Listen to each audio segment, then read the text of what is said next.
CM Siddaramaiah ಅವರಿಗೆ ಮೂಡ tension ಶುರುವಾಗಿದ್ದು ಇಡಿ ಈಗಾಗಲೇ 2 ತಿಂಗಳ ತನಿಖೆ ನಡೆಸಿ ದಾಖಲೆ ಕೂಡ ಸಂಗ್ರಹ ಮಾಡಿದೆ. ಜೊತೆಗೆ ಸಿಎಂ ಆಪ್ತರು ಅಧಿಕಾರಿಗಳ ವಿಚಾರಣೆ ಕೂಡ ನಡೆಸಿದೆ. ಜೊತೆಗೆ ಈವರೆಗೆ 10ಕ್ಕೂ ಹೆಚ್ಚು ಜನರನ್ನು ಕರೆಸಿ ವಿಚಾರಣೆ ಕೂಡ ನಡೆಸಿದೆ. ಇಡಿಯ ಮುಂದಿನ ಟಾರ್ಗೆಟ್ ಸಿಎಂ ಸಿದ್ದರಾಮಯ್ಯ ಎಂಬ ಅನುಮಾನ ಕೂಡ ವ್ಯಕ್ತವಾಗ್ತಾ ಇದೆ. 1998ರಿಂದ 2004ರ ತನಕ ಆದಂತ ಪ್ರಕ್ರಿಯೆ ಬಗ್ಗೆ ತನಿಖೆ ಕೂಡ ನಡೆಸ್ತಾ ಇದೆ. ಎಲ್ಲವನ್ನ ರೆಡಿ ಮಾಡಿಕೊಂಡು ಸಿಎಂಗೆ ನೋಟಿಸ್ ನೀಡೋ ಸಾಧ್ಯತೆಗಳಿವೆ. ರಾಜ್ಯದಲ್ಲಿ ಆಪರೇಷನ್ ಕಮಲ ಸದ್ದು ಕೋಲಾಹಲ ಎಬ್ಬಿಸದೆ ಗುಪ್ತಚರ ಇಲಾಖೆ ವರದಿ ಆಧಾರದ ಮೇಲೆ ಸಿಎಂ ಸಿದ್ದರಾಮಯ್ಯ 50 ಕೋಟಿ ಆಫರ್ ಹೇಳಿಕೆಯನ್ನ ನೀಡಿದ್ದಾರೆ. ಈ ಬಗ್ಗೆ ರಿಪಬ್ಲಿಕ್ ಕನ್ನಡಕ್ಕೆ ಸಚಿವ ಡಿ ಸುಧಾಕರ್ ಮಾಹಿತಿ ನೀಡಿದ್ದಾರೆ. ಸಿಎಂ ಸಿದ್ದರಾಮಯ್ಯಗೆ ಗುಪ್ತಚರ ಇಲಾಖೆ ಮಾಹಿತಿ ಇದೆ, ಅದಕ್ಕಾಗಿ ಸರ್ಕಾರದ ಅಸ್ಥಿರತೆ ಬಗ್ಗೆ ಮಾತನಾಡಿದ್ದಾರೆ. ಸಿಎಂ ಯಾವುದೇ ಮಾಹಿತಿ ಇಲ್ಲದೆ ಮಾತನಾಡೋದಿಲ್ಲ, ಶಾಸಕರ ಖರೀದಿ ಬಗ್ಗೆ ಮಾಹಿತಿ ನೀಡಬೇಕು ಎಂದಿದ್ದಾರೆ. ಬಿಜೆಪಿ ಪಾಳ್ಯಕ್ಕೆ ಕೊರೋನಾ ಕಂಟಕ ಈಗ ಶುರುವಾಗಿದೆ. ಬಿಎಸ್ವೈ ಹಾಗೆ ಶ್ರೀರಾಮುಲು ಸೇರಿ ಹಲವರ ಮೇಲೆ ತನಿಖೆ ಅಸ್ತ್ರ ಬಿಡಲು ಸರ್ಕಾರ ಕೂಡ ಸಜ್ಜಾಗಿದೆ. ಮೂಡಾ ವಾಲ್ಮೀಕಿ ಸೇರಿ ಹಲವು ಹಗರಣದ ಬಗ್ಗೆ ಬಿಜೆಪಿ ಟೀಕೆ ಮಾಡಿತ್ತು. ಮಹಾರಾಷ್ಟ್ರ ಕಾಂಗ್ರೆಸ್ ಸರ್ಕಾರವನ್ನ ಪ್ರಧಾನಿ ಮೋದಿ ಕೂಡ ಟೀಕೆ ಮಾಡಿದ್ರು. ಈಗ ರಾಷ್ಟ್ರ ಮಟ್ಟದಲ್ಲಿ ಬಿಜೆಪಿಗೆ ಮುಖಭಂಗ ಮಾಡಲು ಕಾಂಗ್ರೆಸ್ ಪ್ಲಾನ್ ಮಾಡ್ತಾ ಇದೆ. ಕೋವಿಡ್ ಹಗರಣ ದೆಹಲಿ ಮಟ್ಟಕ್ಕೆ ಕೊಂಡೊಯ್ಯಲು ತಂತ್ರ ಕೂಡ ರೂಪಿಸ್ತಾ ಇದೆ. ಪ್ರಧಾನಿ ಸೇರಿ ಬಿಜೆಪಿ ರಾಷ್ಟ್ರೀಯ ನಾಯಕರ ಮುಖಭಂಗಕ್ಕೆ ಈಗ ನಿರ್ಧಾರ ಮಾಡಿದೆ ಕಾಂಗ್ರೆಸ್. ರಾಯಚೂರಿನಲ್ಲಿ ಆರ್ಟಿಪಿಎಸ್ ಹಾಗೂ ವೈಟಿಪಿಎಸ್ನ ಶಾಖೋತ್ಪನ್ನ ವಿದ್ಯುತ್ ಕೇಂದ್ರದಿಂದ ಕೃಷ್ಣಾ ನದಿಗೆ ವಿಷಪೂರಿತ ಬೂದಿ ಬಿಡಲಾಗ್ತಾ ಇದೆ. ಇದರಿಂದ ಜಲಮಾಲಿನ್ಯವಾಗ್ತಾ ಇದೆ. ಕಲ್ಲಿದ್ದಲಿನಿಂದ ಸುಟ್ಟ ವಿಷಪೂರಿತ ಬೂದಿಗಳು ಹೊಂಡಗಳಿಂದ ಕಾಲುವೆ ಮೂಲಕ ನದಿಗೆ ಸೇರ್ತಾ ಇದೆ. ಹೀಗಾಗಿ ಅಧಿಕಾರಿಗಳ ನಿರ್ಲಕ್ಷ್ಯಕ್ಕೆ ಸಾರ್ವಜನಿಕರು ಆಕ್ರೋಶವನ್ನು ವ್ಯಕ್ತಪಡಿಸ್ತಾ ಇದ್ದಾರೆ. ಕಲಬುರಗಿಯಲ್ಲಿ ಬೆಳ್ಳಂಬೆಳಗ್ಗೆ ಉಪಲೋಕಾಯುಕ್ತರ ಮಿಂಚಿನ ಸಂಚಾರ ನಡೆಸಿದ್ದಾರೆ. ನಗರದಲ್ಲಿನ ಕೊಳಚೆ ಕಂಡು ಉಪಲೋಕಾಯುಕ್ತ ನ್ಯಾಯಮೂರ್ತಿ ಬಿ ವೀರಪ್ಪ ದಂಗಾಗಿದ್ದಾರೆ. ಇಂದಿರಾನಗರ, ವಡ್ರಗಲ್ಲಿ, ಕೋಟೆ ಪ್ರದೇಶ ಸೇರಿದಂತೆ ನಗರದ ಹಲವು ಬಡಾವಣೆಗಳಲ್ಲಿ ರೌಂಡ್ಸ್ ಕೂಡ ಹಾಕಿದ್ದಾರೆ. ಎಲ್ಲೆಲ್ಲೂ ಕಸದ ರಾಶಿ, ರಸ್ತೆ ತುಂಬೆಲ್ಲ ಜಲ್ಲಿಕಲ್ಲು, ಶಾಲೆ ಆವರಣ ಹಂದಿಗಳ ಗೂಡು ಕಂಡು ಇನ್ನು ಅಧಿಕಾರಿಗಳ ವಿರುದ್ಧ ಆಕ್ರೋಶ ವ್ಯಕ್ತಪಡಿಸಿದ್ದಾರೆ.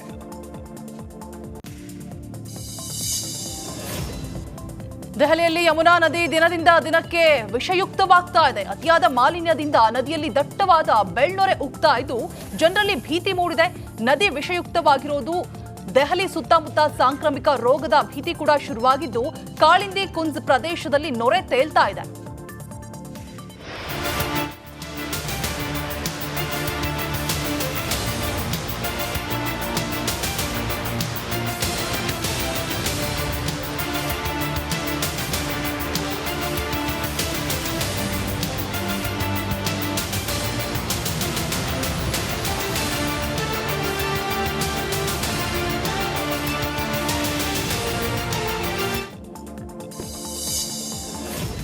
ಶಬರಿಮಲೆಯ ಅಯ್ಯಪ್ಪ ಸ್ವಾಮಿ ದೇವಸ್ಥಾನದ ಬಾಗಿಲು ಇಂದು ಓಪನ್ ಆಗಿದೆ. ಡಿಸೆಂಬರ್ 26ರ ತನಕ ದರ್ಶನಕ್ಕೆ ಅವಕಾಶ ಇದೆ. ಇಂದು ಅಯ್ಯಪ್ಪ ಸ್ವಾಮಿ ದರ್ಶನ ಸೇರಿದಂತೆ ಮಂಡಲ ಪೂಜೆ ಪ್ರಾರಂಭಗೊಂಡಿದೆ.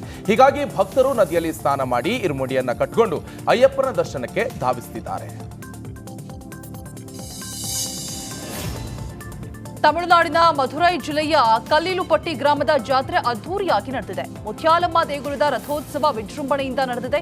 ರಥೋತ್ಸವದ ವೇಳೆ ಭಕ್ತಿ ಭಾವದಿಂದ ಕುಣಿದು ಕುಪ್ಪಳಿಸಿದ್ದಾರೆ ಭಕ್ತರು.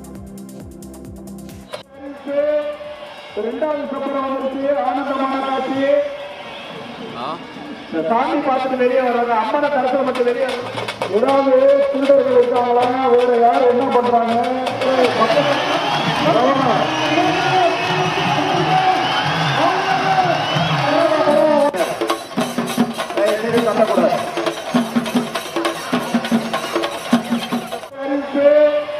ரெண்டாவது சப்பரம் வந்துருச்சு. ஆனந்தமான காட்சி. சாமி பார்த்துட்டு வெளியே வர்றாங்க, அம்மனை கருத்துல மட்டும் வெளியே.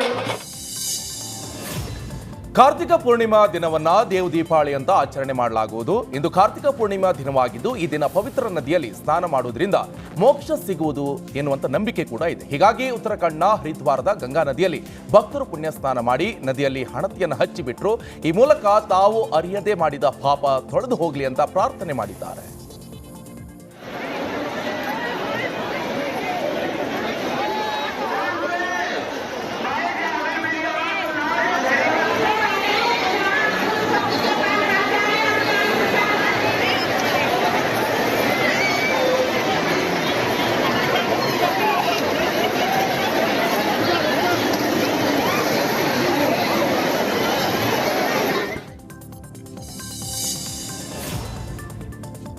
ಇತ್ತ ಉತ್ತರ ಪ್ರದೇಶದ ವಾರಣಾಸಿಯ ಗಂಗಾ ನದಿಯಲ್ಲಿ ಭಕ್ತರು ಸಾವಿರಾರು ಸಂಖ್ಯೆಯಲ್ಲಿ ಪುಣ್ಯ ಸ್ನಾನವನ್ನ ಮಾಡಿ ಪುನೀತರಾಗಿದ್ದಾರೆ.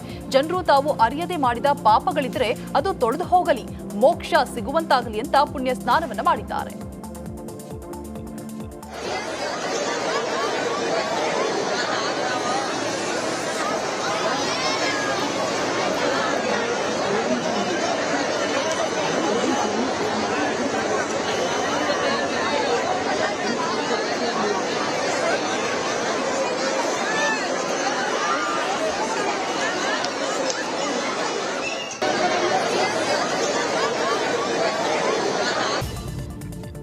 ಕಲಬುರಗಿಯಲ್ಲಿ ಪೊಲೀಸರು ಭರ್ಜರಿ ಕಾರ್ಯಾಚರಣೆ ನಡೆಸಿ 30 ಜನ ಆರೋಪಿಗಳು ಹಾಗೂ 105 ಬೈಕ್ಗಳನ್ನು ಜಪ್ತಿ ಮಾಡಿದ್ದಾರೆ. ಒಟ್ಟು 55 ಲಕ್ಷ ರೂಪಾಯಿ ಮೌಲ್ಯದ ಬೈಕ್ ಜಪ್ತಿ ಮಾಡಿದ್ದಾರೆ. ವಿವಿಧ ಠಾಣಾ ವ್ಯಾಪ್ತಿಯಲ್ಲಿ ಬೈಕ್ ಕಳ್ಳತನ ನಡೆದಿತ್ತು. ಒಟ್ಟು 37 ಪ್ರಕರಣಗಳನ್ನ ಪೊಲೀಸರು ಕಾರ್ಯಾಚರಣೆಯನ್ನ ನಡೆಸಿದ್ರು ಕೂಡ ಆರೋಪಿಗಳು ಬೈಕ್ ಕಳ್ಳತನದಿಂದ ಬಂದ ಹಣದಲ್ಲಿ ಐಷಾರಾಮಿ ಜೀವನವನ್ನ ನಡೆಸ್ತಾ ಇದ್ರಂತೆ.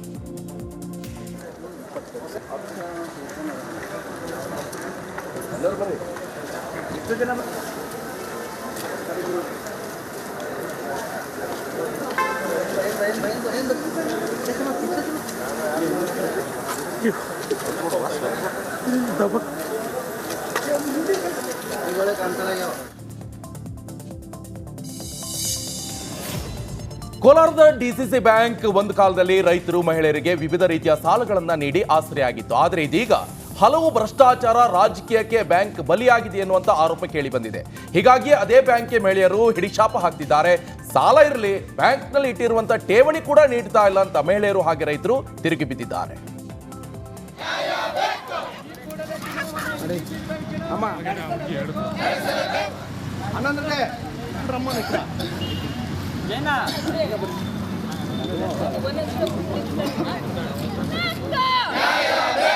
ಮಹಿಳೆಯರ ಠೇವಣಿಯನ್ನು ಸಾಲಕ್ಕೆ ಜಮಾಯಿಸಬೇಕು.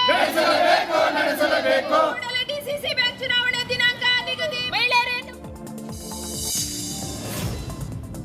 ಅದು ಶಾಖಾಂಬರಿ ಶಕ್ತಿಪೀಠ ಎಂದು ಹೆಸರಾದ ಬನಶಂಕರಿ ದೇವಸ್ಥಾನ.